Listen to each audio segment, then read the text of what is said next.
की चादर चढ़ाई है। लाहौर से मनाज़िर बराह रास्त आप देख सकते हैं कि 59वें यौम दिफा पाकिस्तान के मौके पर इस वक्त वज़ीर आला पंजाब मरियम नवाज यादगार शहदा पर हाजिरी उनकी जानिब से दी गई है। उन्होंने फूल चढ़ाए हैं, इसके अलावा फातह ख्वानी की है। लाहौर से ये मनाज़िर आप बराह रास्त देख सकते हैं दुनिया न्यूज़ की टेलीविजन स्क्रीन पर, जहाँ पर वज़ीर आला पंजाब मरियम नवाज इस वक्त मौजूद हैं। यादगार शहदा पर हाजिरी दी गई है उनकी जानिब से। उन्होंने फूलों की चादर चढ़ाई है, फातह ख्वानी भी की है और यह दिन 1965 की जंग की बलबला अंगेज यादों को ताज़ा करता है। आज 59वें यौम दिफा पाकिस्तान के मौके पर वज़ीर आला पंजाब मरियम नवाज यादगार शहदा पर फूलों की चादर चढ़ाई गई है उनकी जानिब से दुआ ख्वानी भी की गई है। और ये मनाज़िर आप देख सकते हैं, इस वक्त मरियम नवाज वहाँ मौजूद है यादगार शहदा पर, जहाँ पर उनकी जानिब से फूलों की चादर चढ़ाई गई है। उन्होंने फातह ख्वानी भी की है। आज 1965 की जंग की ये बलबला अंगेज यादों को आज का दिन ये ताज़ा करता है। 6 सितंबर का दिन 59 साल पहले अफवाज पाकिस्तान ने फैसला कुन अंदाज में दुश्मन के मजमूम अज़ाइम को नाकाम बनाया था। यह दिन कौम के नाकाबिल तस्खीर अज़्म और गैर मुतज़लज़ल जज्बे की याद को ताज़ा करता है। 59वें यौम दिफा पाकिस्तान के मौके पर आज मुल्क भर में ये 6 सितंबर का दिन मिली जोशो जज्बे के साथ मनाया जा रहा है। एक जानिब आप देख सकते हैं कि लाहौर के मनाजिर हैं, जहाँ पर वज़ीर आला पंजाब मरियम नवाज यादगार शहदा की तकरीब में मौजूद हैं, तो दूसरी जानिब सवाबी से ये मनाजिर आप देख सकते हैं, जहाँ पर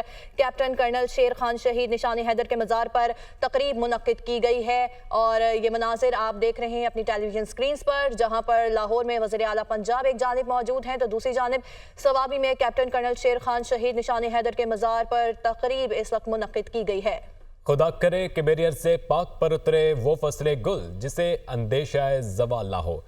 6 सितंबर 1965 का दिन हमारे शोहदा और गाजियों को सलाम पेश करने का दिन है और इसी सिलसिले में आज वज़ीर आला पंजाब मरियम नवाज ने लाहौर में यादगार शोहदा पर हाजिरी दी, फातह ख्वानी की, फूल रखे और दीगर मुतादिद शहरों के अंदर तकरीबात का इनेकाद किया जा रहा है। शोहदा और गाजियों को सलाम पेश किया जा रहा है और पाक फ़ौज के गैर मुतज़लज़ल आज़म और इस्तेहकामत को सलाम पेश किया जा रहा है और पाक फ़ौज के शोहदा को खराज अक़ीदत पेश किया जा रहा है और तमाम शोहदा और गाजियों को पाकिस्तानी फ़ौज की जानिब से और पाकिस्तानी कौम की जानिब से खराज तहसीन पेश किया जाता है और पूरी कौम इनको सलाम पेश करती है। ये मनाजिर है लाहौर से। वज़ीर आला पंजाब मरियम नवाज ने यादगार शोहदा पर हाजिरी दी, फूल रखे, फातिहा ख्वानी की और इसी तरह दीगर शहरों के अंदर भी मुताद जगहों पर और मज़ार क़ायद पर, मज़ार इकबाल के ऊपर भी गार्ड्स की तब्दीली की पुरवकार तकरीब हुई। और इसी तरह 6 सितंबर 1965 की याद ताज़ा करने के लिए हर साल 6 सितंबर भरपूर मिली जोश जज्बे के साथ और कौमी जोश जज्बे के साथ मनाया जाता है। सदर ममलिकत आसिफ अली सरदारी की जानिब से भी पैगाम जारी किए गए, वज़ीर आज़म शहबाज शरीफ की जानिब से भी और आर्मी चीफ, सर्विसेज चीफ्स और दीगर सर्विसेज चीफ्स की जानिब से भी इस मौके पर अपने पैगाम जो हैं वो जारी किए गए हैं। और वज़ीर आला पंजाब यादगार शोहदा पर पहुंची, जहाँ पर उन्होंने फूल रखे और फातिहा ख्वानी की और इससे कबल मज़ार क़ायद के ऊपर और मज़ार इकबाल के ऊपर भी गार्ड्स की तब्दीली की पुरवकार तकरीबात का इनेकाद हुआ। और ये मनाजिर आप टेलीविजन स्क्रीन पर मुलाहिज़ा फरमा सकते हैं। लाहौर से वज़ीर आला पंजाब मरियम नवाज ने यादगार शोहदा पर हाजिरी दी।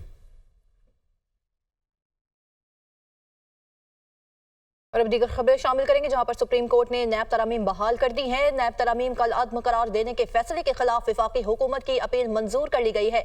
सुप्रीम कोर्ट का फैसला 5-0 से सुनाया गया है। फैसले में कहा गया, बानी PTI साबित नहीं कर सके कि नैब तरामीम गैर आईनी है। हसीम मलिक, नुमाइंदा दुनिया न्यूज़, इस वक्त सुप्रीम कोर्ट के बाहर ही मौजूद हैं, उनसे मुतालिक मजीद तफसीलात देंगे। हसीब, आगाह कीजिएगा।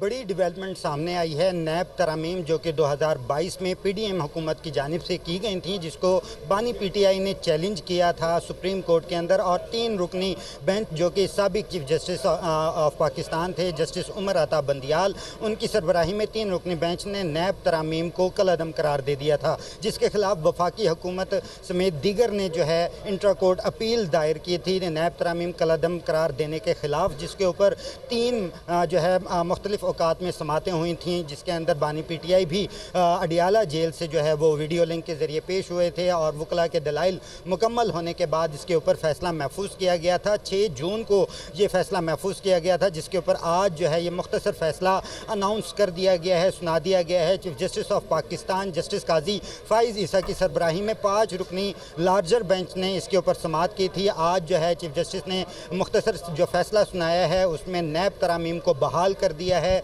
और अदालत ने ये भी कहा है कि बानी पीटीआई जो है वो ये साबित नहीं कर सके कि आइन के ख़िलाफ़ जो है कोई काम हुआ है। इसके साथ साथ अदालत ने ये भी कहा कि सुप्रीम कोर्ट जो है वो गेट कीपर नहीं है, ये दायरे इख्तियार पार्लियामेंट का ही है कि आइन में जो तरामीम है वो पार्लियामेंट कर सकती है। तो इसके साथ साथ अदालत ने 5-0 से ये फ़ैसला मुख्तसर फ़ैसला सुनाया है, जबकि जस्टिस अतर मिनल्ला और जस्टिस हसन अज़हर रिजवी की जानिब से इजाफी नोट भी जो है वो तहरीर किया गया है, जो कि बाद में बाकायदा तौर पर तहरीरी जो इजाफी नोट है वो जारी किया। और कराची कारसाज हादसा केस फ्रिकैन में मामला तय पा गया। जहां भाग इमरान आरिफ और आमिना आरिफ के वरसा की जानिब से हल्फनामा तैयार करा लिया गया। हमारे दरमियान मामला तय पा गए हैं, हमने मुलजिमा को माफ़ कर दिया है। हल्फनामा आज मुलजिमा की दरख्वास्त जमानत की समात में पेश किया जाएगा। हमने अल्लाह के नाम पर माफ़ किया है जो बड़ा मेहरबान और नहायत रहम वाला है। हल्फनामे में ऐसा कहा गया, मुलजिमा को जमानत देने पर हमें कोई एतराज़ नहीं। जो हादसा हुआ था वो जानबूझकर नहीं किया गया। हमने बगैर किसी दबाव से ये नो ऑब्जेक्शन सर्टिफिकेट दिया है। हमने हल्फनामे में जो कुछ कहा है बिल्कुल दुरुस्त कहा है। कराची कारसाज हादसा केस में यह अहम पेशरफ्त सामने आई है। फ्रिकैन में मामला तय पा गए हैं। जहां भाग इमरान आरिफ और आमिना आरिफ के वरसा की जानिब से हल्फनामा तैयार करा लिया गया। हमारे दरमियान मामला तय पा गए हैं, हमने मुलजिमा को माफ़ कर दिया है। हल्फनामे में मजीद लिखा गया और उसी आज समात में पेश किया जाएगा और मजीद उसमें यह लिखा गया था कि हमने अल्लाह के नाम पर माफ़ किया है जो बड़ा मेहरबान और नहायत रहम वाला है। मुलजिमा को ज़मानत देने पर हमें कोई एतराज़ नहीं है और जो ये हादसा हुआ था वो जानबूझकर नहीं किया गया है, इसलिए हमने मुलजिमा को अल्लाह के नाम पर माफ़ कर दिया है। ये हल्फनामा आज अदालत में पेश किया जाएगा, जिसके बाद मुलजिमा कारसाज हादसा केस में उनको जमानत दे दी जाएगी। फ्रिकैन में मामला तय पा चुके हैं। इलेक्शन कमीशन ने इंट्रा पार्टी केस में पीटीआई की 4 मुतफरिक दरख्वास्तें मुस्तरद कर दी हैं। इलेक्शन कमीशन ने 10 सफ़ात पर मुश्तमिल फैसला जारी कर दिया। इंट्रा पार्टी इंतखाबात में इलेक्शन कमीशन के दायरा इख्तियार पर पीटीआई का एतराज़ मुस्तरद कर दिया गया है। इस हवाले से मजीद आगाह करेंगे वकार सईद हमारे साथ मौजूद है। जी वकार, अपडेट कीजिएगा। जी बिल्कुल, इलेक्शन कमीशन ने पाकिस्तान तहरीक इंसाफ की जो इंट्रा पार्टी केस में 4 मुतफरिक दरख्वास्तें थी उसको मुस्तरद कर दिया है, जबकि 10 सफ़ात का जो तहरीरी फैसला है वो जारी किया गया है। मेंबर निसार दुरानी की जानिब से फैसला तहरीर किया गया है, जिसके मुताबिक इंट्रा पार्टी इंतखाबात में इलेक्शन कमीशन के दायरे इख्तियार पर पीटीआई का एतराज़ जो मुस्तरद किया जाता है। इसके अलावा इलेक्शन कमीशन ने इंट्रा पार्टी इंतखाबात केस में तहरीक इंसाफ के इल्तिवा की दरख्वास्त जो है वो भी मुस्तरद की है। इसी तरह जो इंट्रा पार्टी केस में यानी जो सुप्रीम कोर्ट का मखसूस नशिस्तों से मुतल्लिक जो तफसीली फैसला है तब तक ये इसकी समाअत मुअख्खर करने और कार्रवाई मुअख्खर करने की जो इस्तदा है वो भी मुस्तरद की है। जबकि इलेक्शन कमीशन में पाकिस्तान तहरीक इंसाफ के वकला की जानिब से कहा गया था कि FIA की जो उनके मरकजी दफ्तर में रेड हुई थी वहां से वो कुछ दस्तावेजात जो है वो साथ ले गए थे, जबकि इलेक्शन कमीशन ने इनकी ये इस्तदा भी मुस्तरद की है और उनको जो हिदायत की है कि वो किसी मुतल्लिका जो है वो अदालत से रजू करे। इलेक्शन कमीशन की जानिब से कहा गया कि इलेक्शन एक्ट 2017 की जो शिक 208 जी बिल्कुल, इलेक्शन कमीशन ने 10 सफ़ात पर मुश्तमिल फैसला जारी कर दिया है। वकार, इस हवाले से हमें अपडेट कर रहे थे, आपका शुक्रिया। नाजरीन, दुश्मन की जारहियत पर मुंह तोड़ जवाब देने का दिन है। मुल्क भर में आज यौम दिफा मिली जोश व जज्बे के साथ मनाया जा रहा है। मुल्क भर में यौम दिफा की मुनासबत से पुरवकार तकरीबात का आगाज़ भी किया गया है, जबकि बहादुरी की लाजवाल दास्तान रकम करने वालों को कौम सलाम पेश करती है। यौम दिफा पर मज़ार क़ायद पर गार्ड्स की तब्दीली की पुरवकार तकरीब। पाक फौजिया के गार्ड्स ने फ़राइज़ संभाल लिए। एयरफोर्स के चाको चुमा दस्ते ने सलामी दी। Air vice marshal Shahryar Khan और corps commander Karachi lieutenant general Babar Iftikhar ने मज़ार क़ायद पर हाजिरी दी। दुश्मन की जारहियत पर मुंह तोड़ जवाब देने का दिन मुल्क भर में आज यौम दिफा मिली जोश जज्बे के साथ मनाया जा रहा है। मुल्क भर में यौम दिफा की मुनासिबत से पुरवकार तकरीबात का इनेकाद हुआ। बहादुरी के लाजवाल दास्तान रकम करने वालों को कौम सलाम पेश करती है।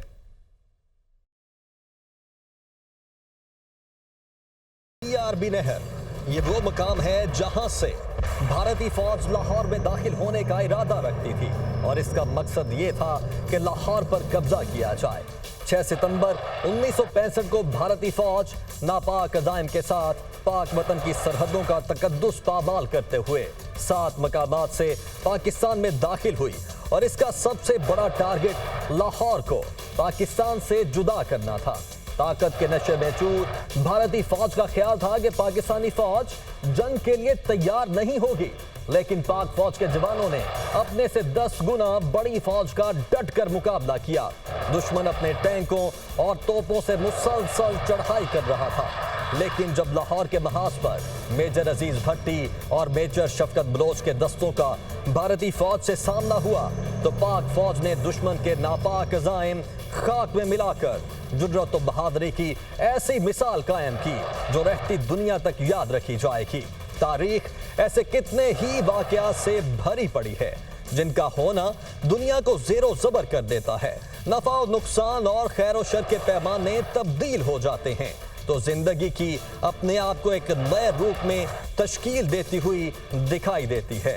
बिलाशुबा जंग सितंबर भी ऐसा ही वाकया था जिसने बहुत कुछ तब्दील करके रख दिया था।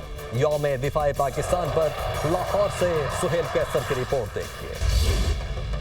6 सितंबर 1965 की सुबह भारतीय फौज का 15 इन्फेंट्री डिवीजन जनरल निरंजन प्रसाद की क़यादत में तोपखाने और टैंकों की मदद से वाघा के रास्ते पाकिस्तानी सरहद के अंदर दाखिल हो चुका था। इस जारहियत ने गोया मुल्क की सालमियत के लिए बहुत बड़ा खतरा पैदा कर दिया था। कौम और अफवाज पाकिस्तान ने इस चैलेंज को कबूल किया और लाजवाल कुर्बानियां पेश करके दफाए वतन का हक अदा कर दिया और ऐसा हक अदा किया कि आज भी इस मार्के की मिसालें पेश की जाती हैं। ਜਦੋਂ ਅਸੀਂ ਇੱਥੋਂ ਨਿਕਲੇ ਨਾ ਉਦੋਂ ਲੱਖੋ ਡੈਰ ਆ ਸਾਰੇ ਸਾਡੀ ਆਰਮੀ ਆਉਂਦੇ ਹੀ ਸੀ, ਲੋਕੀ ਨਾਰੇ ਨਾਲ ਮਾਰਦੇ ਸੀ ਪਏ, ਕੋਈ ਦੁੱਧ ਲਈ ਆਉਂਦਾ, ਕੋਈ ਰੋਟੀਆਂ ਲਈ ਆਉਂਦਾ ਆਰਮੀ ਵਾਸਤੇ। ਜਿਹੜੇ ਨਹਿਰੋਂ ਪਾਰ ਸਨ ਬਰਕੀਡ ਹਰਾ ਕੁੰਡ ਵਗੈਰਾ ਪਿੰਡ ਜਿਹੜੇ ਹੈ ਇਹ ਨਹਿਰੋਂ ਇਸ ਪਾਸੇ ਆ ਗਿਆ ਸਨ, ਸਾਨੂੰ ਉੱਠ ਕੇ ਸ਼ਾਦੀ ਖੁਈ ਜਾਣਾ ਪੈ ਗਿਆ। ਜਦੋਂ ਵਾਪਸ ਆਇਆ ਅਸੀਂ ਕੋਈ ਸ਼ੈ ਨਹੀਂ, ਸਭ ਇੱਥੇ ਜਿਵੇਂ ਵਾਹ ਕੇ ਜ਼ਮੀਨ ਸੁਹਾਗਾ नहीं मारती थी, ये हिसाब ते ज़मीन है ते लोया ही लोया पिया। वाघा पर हमला कामयाबी के साथ रोक लिया गया था, जिसके बाद 8 सितंबर को भारतीय फौज ने सियालकोट सेक्टर से आर्मर्ड डिवीजन के साथ पूरी कोर का हमला शुरू किया। मंसूबा ये था कि गुजरांवाला के करीब जीटी रोड को काटकर लाहौर को अलग कर दिया जाए और अगर तब तक लाहौर का दिफा कायम हो तो पाकिस्तान के दिफाई दस्तों को कब से दबोच लिया जाए। महसूस हो रहा था कि लोहे और आग का ये तूफान सब कुछ बहा कर ले जाएगा, लेकिन अवाम की सपोर्ट से सरफरोशों ने यहाँ भी एक तारीख रकम कर दी। लोग दिलो जान से साथ थे, उधर आगे पहुंच जाते थे, वो खाने पका के ले आते थे और कुछ नहीं तो हमें एमुनीशन उठा लें, हम आपका हम मोर्चे खोद दें आपके लिए, तो हमें कोई काम बताएं, हमें कोई चीज़ बताएं। 17 रोज के बाद दुश्मन ने जान लिया था कि वो ये जंग हार चुका है, जिसके बाद दोनों ममालिक के दरमियान जंगबंदी अमल में आ गई। कसूर से लेकर लाहौर और फिर लाहौर से लेकर सियालकोट सेक्टर तक आपको बेशुमार ऐसी यादगारें दिखाई देंगी जिन पर उन शहीदों और गाजियों के नाम लिखे हुए हैं जिन्होंने सितंबर 1965 की पाक भारत जंग के दौरान कुर्बानी की वो लाजवाब दास्तानें रकम की कि आज भी बेख्तियार हमारे हाथ उन्हें सलाम करने के लिए उठ जाते हैं। बिलाशुबा हम हमेशा उनके एहसानमंद रहेंगे। कैमरामैन फैसल रहमान के साथ सुहेल कैसर, दुनिया न्यूज़, लाहौर। 6 सितंबर मुल्क की खुद मुख्तारी के दिफा की जानिब गैर मतज़लज़ल कौमी अज़्म की याद दिलाता है। सदर ममलिकत आसिफ अली ज़रदारी का यौम दिफा के मौके पर पैगाम, कहा पाकिस्तान को आज बहुत से खतरात और सिक्योरिटी चैलेंजेस का सामना है। अफवाज कौमी खुद मुख्तारी मुल्क की सालमियत को दरपेश चैलेंज से निपटने के लिए हमा वक्त तैयार हैं। 6 सितंबर मुल्क की खुद मुख्तारी के दिफा की जानिब गैर मतज़लज़ल कौमी अज़्म की याद दिलाता है। सदर ममलिकत आसिफ अली ज़रदारी ने यौम दिफा के मौके पर पैगाम दिया। उनका कहना था कि पाकिस्तान को आज बहुत से खतरात और सिक्योरिटी चैलेंजेस का सामना है। अफवाज कौमी खुद मुख्तारी मुल्क की सालमियत को दरपेश चैलेंज से निपटने के लिए हमा वक्त तैयार हैं। वज़ीर आज़म शहबाज शरीफ का यौम दिफा के मौके पर पैगाम। उन्होंने कहा कि शहदा की कुर्बानियों की बदौलत हम एक आज़ाद खुद मुख्तार मुमलिकत में जिंदगी गुजार रहे हैं। हमारी अफवाज का हौसला, फर्ज से लगन ही पाकिस्तान की सलामती की बुनियाद है। हुकूमत तसादुम के बजाय मुकालमे, टकराव के बजाय ताउन पर यकीन रखती है। मसला कश्मीर हल ना होता तो खित्ते में क़याम अमन तरक्की की राह में बड़ी रुकावट है। 6 सितंबर का दिन हमारी कौमी और अस्करी तारीख में नुमाया हैसियत रखता है। आर्मी चीफ जनरल नासिम मुनीर का यौम दिफा के मौके पर खुसूसी पैगाम, कहा आज के दिन हमारी अफवाज ने कौम के साथ लड़ते हुए दुश्मन के नापाक अज़ाइम खाक में मिला दिए। मुस्तला अफवाज ने बेमिसाल जुर्रत और बहादुरी और पेशा वराना सलाहियतों का मुजाहिरा किया। पाक अफवाज अर्ज़ पाक की सरहदों की निगहबानी का फरीज़ा अंजाम दे रही है। पाक फौज दिफाई वतन के लिए पुराज़म और पेशा वराना सलाहियतों से लेस है। हर अफसर और सिपाही जज्बा सितंबर को दिल में लिए मुल्क की सलामती और तहफ़्फ़ुज़ का फ़र्ज़ निभा रहा है। जिस जुर्रत के साथ अफवाज और आवाम दहशतगर्दी का मुकाबला कर रहे हैं, इसकी मिसाल नहीं मिलती। दहशतगर्दी के अफरीत को बहादुरी और जवामर्दी से हमारे अफवाज ने काबू किया। सिक्योरिटी फोर्सेज और इदारों की काविशों से पाकिस्तान अदम इस्तेहकाम का शिकार होने से महफूज है। रिवायती दहशतगर्दी के बरक्स डिजिटल दहशतगर्दी ज्यादा खतरनाक और पेचीदा है। दुश्मन अनासर और गैर मुल्की इदारों के इश्तराक ने डिजिटल दहशतगर्दी को मजीद पेचीदा और खतरनाक बना दिया है। यौम दिफा शोहदा पर की यादगार तकरीब में आज GHQ रावलपिंडी में मुनक्किद हुई है। तकरीब का मकसद अपनी जानों का नजराना पेश करने वाले शोहदा और उनके अहले खाना को खराज अकीदत पेश करना है। तकरीब में वज़ीर आज़म बतौर मेहमान खुसूसी जबकि आर्मी चीफ और शोहदा के अहले खाना भी शिरकत करेंगे। तकरीब में शोहदा की कुर्बानियों की लाजवाल दास्तानों पर रोशनी डाली जाएगी। आपको इस हवाले से आगाह करें हैं कि यौम दिफा शोहदा की ये पुरवकार तकरीब आज GHQ रावलपिंडी में मुनक्किद होगी। 59 में यौम दिफा शोहदा पर chairman joint chiefs of staff committee services chiefs और मुसल्लह अफवाज का खसूसी पैगाम। ये दिन 1965 की जंग की वलवला अंगेज यादों को ताज़ा करता है। ISPR ये दिन कौम के नाकाबिल तस्खीर आज़म और गैर मतज़लज़ल जज्बे की जिंदा मिसाल है। आज हम अपने बहादुर सिपाहियों की जुर्रत, शुजाअत और कुर्बानी को खिराज तहसीन पेश करते हैं। ISPR की जानिब से ऐसा कहा गया। 59वें यौम दिफा शोहदा पर chairman joint chiefs of staff committee services chiefs और मुसल्लह अफवाज का खसूसी पैगाम। ये दिन 1965 की जंग की वलवला अंगेज यादों को ताज़ा करता है। ये दिन कौम के नाकाबिल तस्खीर आज़म और गैर मतज़लज़ल जज्बे की जिंदा मिसाल है। आज हम अपने बहादुर सिपाहियों की जुर्रत, शुजाअत और कुर्बानी को खिराज तहसीन पेश करते हैं।